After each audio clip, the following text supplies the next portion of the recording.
Ningizimu Afrika, Mzansi, sanibonani. Nginibingelele kuphi nakuphi la enibukele khona-ke. Mawukuthi-ke usuku lakho lokuqala uyithola-ke uhlangana nalo mbukiso, ngicela ungalenzi iphutha kusekhaya la, subscribe kwi-channel, ulike ividiyo ebese-ke uciphiza i-notification bell. Wenzelani? Wenzela ukuthi-ke mangifaka ividiyo wena-ke bese-ke uthola i-notification, then ngokushesha bese uyangena kwividiyo uyayibuka. Siku-Trend TV siyaqinisekisa-ke ukuthi-ke sikulethela-ke lolo daba olusuke lusematheni ngalolo suku. Ingane zakwethu sikubhekela-ke nje kuy'gameko ezenzeka mihla namalanga la eMzansi osukwinikelwa izolo kuyisonto. Kubikwa ukuthi-ke laphaya endaweni-ke yase-Northern Cape indoda eneminyaka ewu-54 ekuthiwa-ke ibikade-ke ixabana nonkosikazi wayo. Kuthiwa-ke unkosikazi uzamile ukuthi kabaleke aye kamakhelwane, kanti-ke umakhelwane uphinde futhi-ke abe yihlobo nale family. Kuthiwa-ke umakhelwane uzamile ukuthi-ke ayivimbe indoda,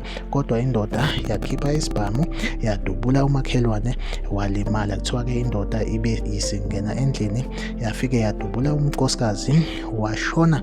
Kuthiwa-ke ingane ezwile ukuthi-ke ubaba nomama bayaxabana, kuthiwa-ke ibalandelile yazama ukuthi-ke iyonqanda isimo, kodwa-ke kuthiwa-ke le ndoda iphinde futhi-ke yadubula ingane yashona. Yase-ke izama ukuthi-ke isibhamu isibhekise ngakuyona indoda yazishaya, kodwa yangashona. Kubekwa ukuthi unkosikazi-ke ushonile nengane, then-ke indoda isesibhedlela igadwe ngamaphoyisa. Kanjalo-ke nomakhelwane naye-ke usesibhedlela ulwela impilo yakhe. Lesigameko senzeke laphaya endaweni-ke yase-Northern Cape. Like ividiyo, subscribe kuyona-ke i-channel, uphinde ukomente kwi-comment section ungitshela ukuthi kuthini ukuphawula kwakho ngalolu daba. Siku-Trend TV ngizohlezi ngikhona ngulethela-ke indaba eyisematheni usuku nosuku. Asihlangabezane kwividiyo elandelayo.